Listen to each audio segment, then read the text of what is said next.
l'entreprise Katabatic Aventure dans Charlevoix offre des sorties sur la rivière du Gouffre, sur le Saint-Laurent et permet de découvrir des secteurs cachés de la côte charlevoisienne. Suivez-moi dans mon aventure en kayak de mer. C'est à Saint-Irénée que je rejoins un des guides de Katabatic, Philippe Lessard, pour vivre une sortie dans l'estuaire moyen du Saint-Laurent pendant une demi-journée. Le départ est prévu à 9h30 pour que la marée montante soit à son maximum. Sud-ouest qui est de même, puis ils nous annoncent quand même un bon sud-ouest, 15-25. Une fois que tous les clients sont arrivés, Philippe commence par revoir le formulaire de consentement et nous rappelle certains risques. La pagaie verticale, comme ça on évite de se donner des pagaies en se tournant, puis ça. Il nous présente le matériel et l'équipement nettoyé au préalable qu'on doit porter sur l'eau, qui est à une température entre 4 et 7 degrés Celsius. On reçoit une combinaison isothermique, une jupette, une veste de flottaison et des bottes en néoprène. Il est également possible d'apporter son propre matériel. Contrairement au canot de rivière, le casque ne fait pas partie de l'équipement de base. Un chapeau et des lunettes de soleil sont fortement recommandés. Philippe fait le tour de chacun des participants pour vérifier l'ajustement des vestes.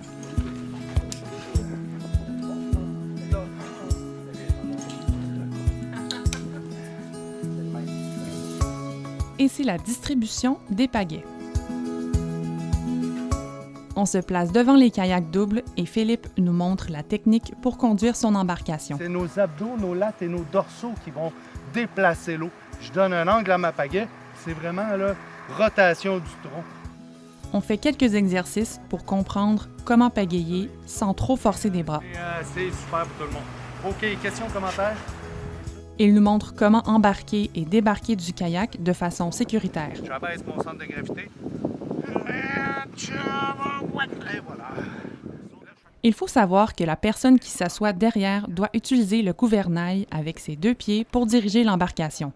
Pour aller à gauche, on pousse du pied gauche et pour aller à droite, on pousse du pied droit.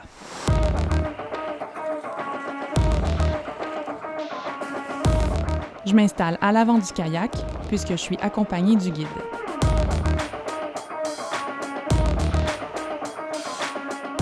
Une fois ma jupette en place et quelques derniers préparatifs, on quitte la terre ferme.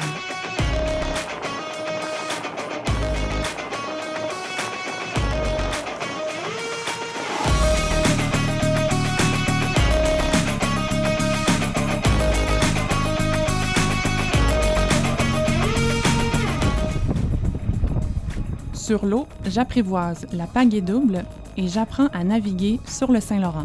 Descendez votre gouvernail! On atteint le quai de la Jetée des Caplans pour faire une première mise au point. Parfait, fait que les calpiers, que ça dit pour tout le monde, les ajustements, c'est bon? Philippe donne quelques conseils avant de reprendre la route et de se diriger tranquillement vers le large. C'est bon, c'est reparti!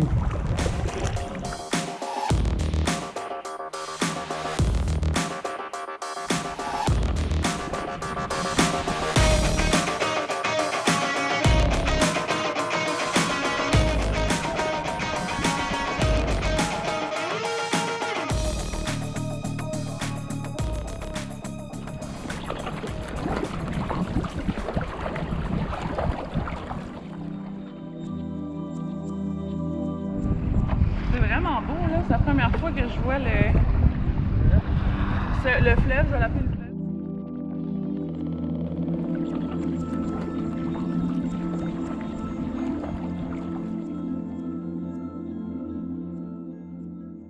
Le kayak de mer vient des peuples autochtones qui vivaient dans le nord, les Inuits, qui utilisaient l'embarcation pour pêcher et chasser sur les eaux glacées de l'océan Pacifique, Arctique et Atlantique.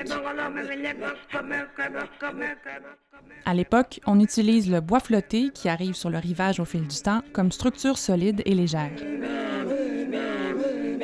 Puis, on installe tout autour des peaux de loup marin que les femmes cousaient et ajustaient selon la personne qui utilisait le kayak.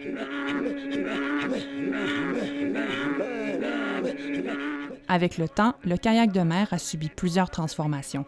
Il est désormais pratiqué comme sport de loisir et pour explorer la vie marine.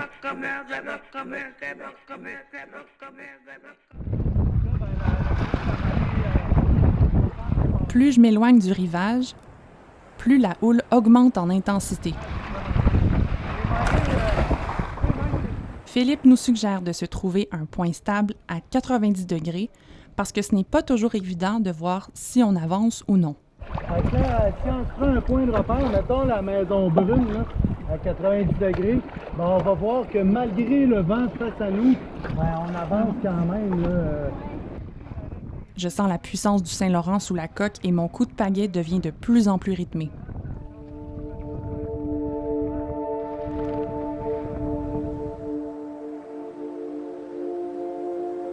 J'entre en symbiose avec l'eau turquoise de Saint-Irénée.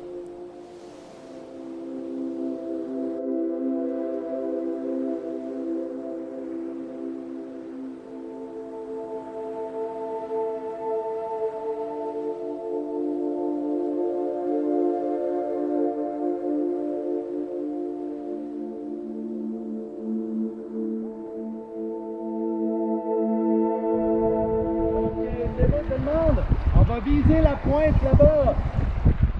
On se rapproche à nouveau du rivage pour faire une petite pause. Je sens mes bras fatigués, mais j'aurais continué encore quelques mètres. Hey, c'est vraiment beau. Wow! Incroyable! On a le vent dans le dos. Prenez le temps de relaxer. C'est le petit bout où on se laisse aller tranquillement. Regardez, technique d'étirement du dos. Prenez votre pagaie de même. Tournez-vous face à moi. Une fois que les 4 kayaks sont rassemblés, Philippe décide de nous faire goûter à des algues marines.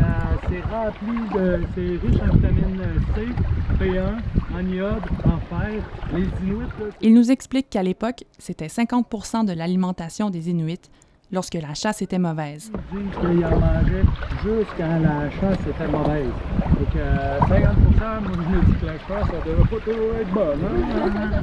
On les utilise aujourd'hui, notamment en pharmaceutique. L'autre, fucus bifide.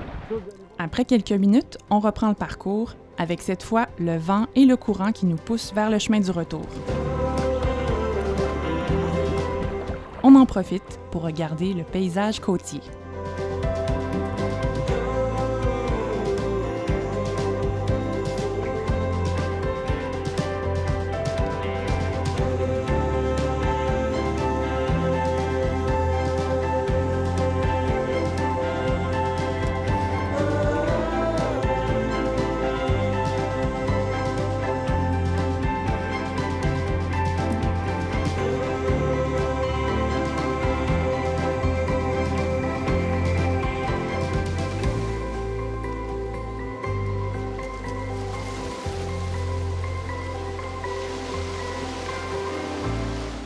Arrivé sur la plage, je sors rapidement du kayak pour aider les autres participants à tirer leur embarcation à l'extérieur de l'eau.